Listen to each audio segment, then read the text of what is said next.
Welcome to podcast on Ielts speaking interview 1 from book Cambridge 17. Hello, my name is Robert, and I will be your examiner for Ielts speaking exam. What is your good name? Hello, my name is Praveen Khanna and my friends call me by my surname Khanna. You may call me Praveen. May see your passport. Here it is. Thanks. Where are you from? I come from a small town of northeast Punjab which is famous for traditional sweet called doda. It is made from wheat and jaggery. The name of place is Kotkapura. It lies in district Faridkot and is pollution free and moderately populated area. Further, I would like to ask you some questions about reading.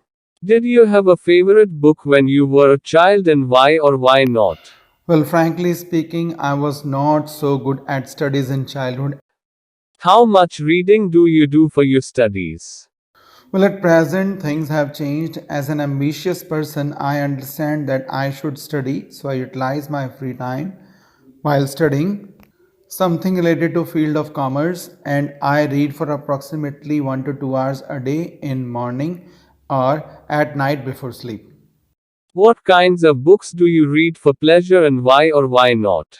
I am keen at reading about scientific discoveries in field of automobiles, mobiles, so magazines from which I can grab a lot of technology stuff. Do you prefer to read a newspaper or a magazine online, or to buy a copy? Well, as said before, I like reading magazines related to science and technology. I prefer purchasing copy which I can easily carry and can relish this anywhere, anytime. Now you will have to talk about the topic for 1 to 2 minutes. You are to describe a big city you would like to visit. You have 1 minute to think about what you are going to say. You can make you some notes to help you if you wish. Around the world, there are many big and beautiful cities which drive people from all corners of the world. Here, I would like to talk about one of the most visited tourist spot and which is capital city of England, and the world knows this place by the name London. Well, I think everyone who watches TV or films knows about this city for Buckingham Palace, Big Ben, Tower Bridge, London Eye, British Museum, Madame Tussauds Wax Museum, Piccadilly Circus, and many more. I think a visit a month would prove short to enjoy all picturesque sights of the city. Being so widespread and amongst busiest place, it is easy to travel in London on double-decker bus or London Underground, which is also called the Tube. The reason which makes these transports so appealing is travel passes which can be easily purchased from different places. Further, this is the place which has endless visiting, shopping, strolling options. So on priority, my first choice would be to visit Madame Tussauds Wax Museum, British Museum, London Eye, Big Ben. The reason why this place fascinates me is partly historical and somewhat tempting, as it is administrative center of England from where almost half of the world was controlled for almost 2 centuries. Hence, Buckingham Palace and House of Parliament becomes worth visiting. Further, over this span, plethora of precious and magnificent things were legally or forcefully gathered and are these days housed in British Museum. So, this place also demands attention. Here from India, costumes of many kings and queens and other antiquities are bustling, such as sword of Tipu Sultan and an old silver plate having engraved all chapters of epic Ramayana are worth mentioning. Along with this, the city has world famous cricket stadium called Lords. Above all, this is such a heterogeneous place which demands big time to visit and describe. So that is end of part 2, and in part 3, I am going to ask you some questions about visiting cities on holiday. What are the most interesting things to do while visiting cities on holiday? Well, I think on holidays you are on break from your daily usual routine. So, Foremost, the thing a person is supposed to do is to enjoy the way he or she likes, to forget the stress or any anxiety a person had before coming, and take the beautiful memories of the visit back home.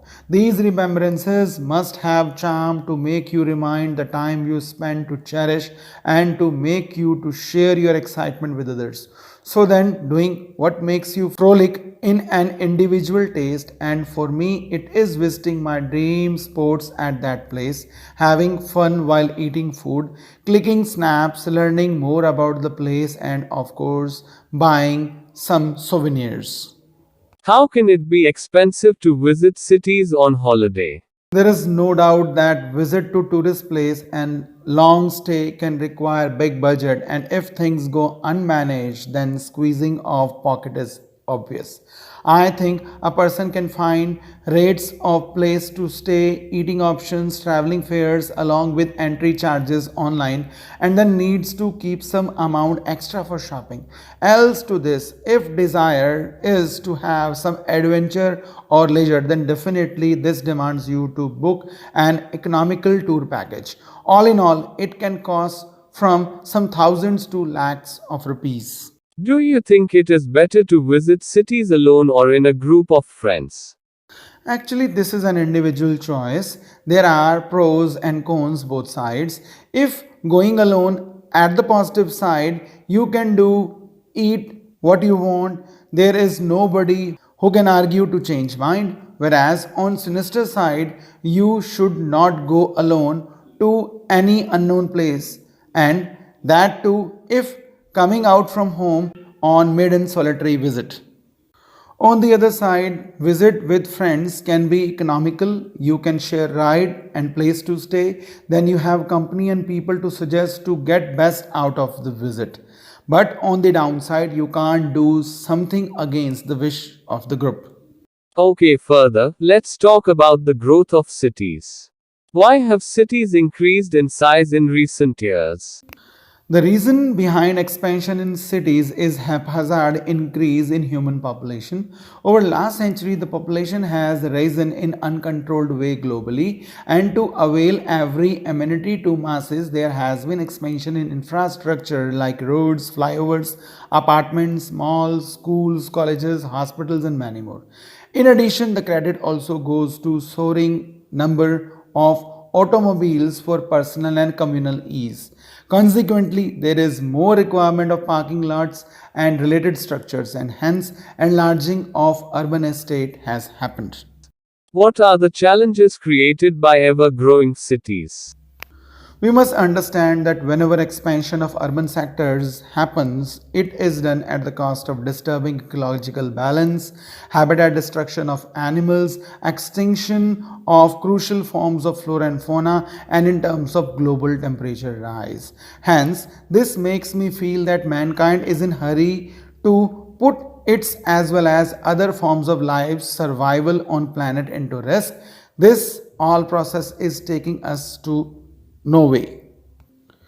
And, in what ways do you think cities of the future will be different to cities today? Well, to counter rise in temperatures, overcome land scarcity, overcome unpredictable weather patterns, I think cities would either be underground to decline cost of cooling and problem on lack of space on ground. Additionally, there is also speculation of living in vertical cities with vertical farmhouses having miniature flying planes to commute. These places may have huge and smart shields to get respite from harsh solar radiations and to generate electricity. Likewise, there would be many innovations to combat environment setbacks. With this, we have come to the end of this speaking test. Thanks and best of luck. Thanks a lot. That is the end of part 3 and end of speaking test. Thanks for listening.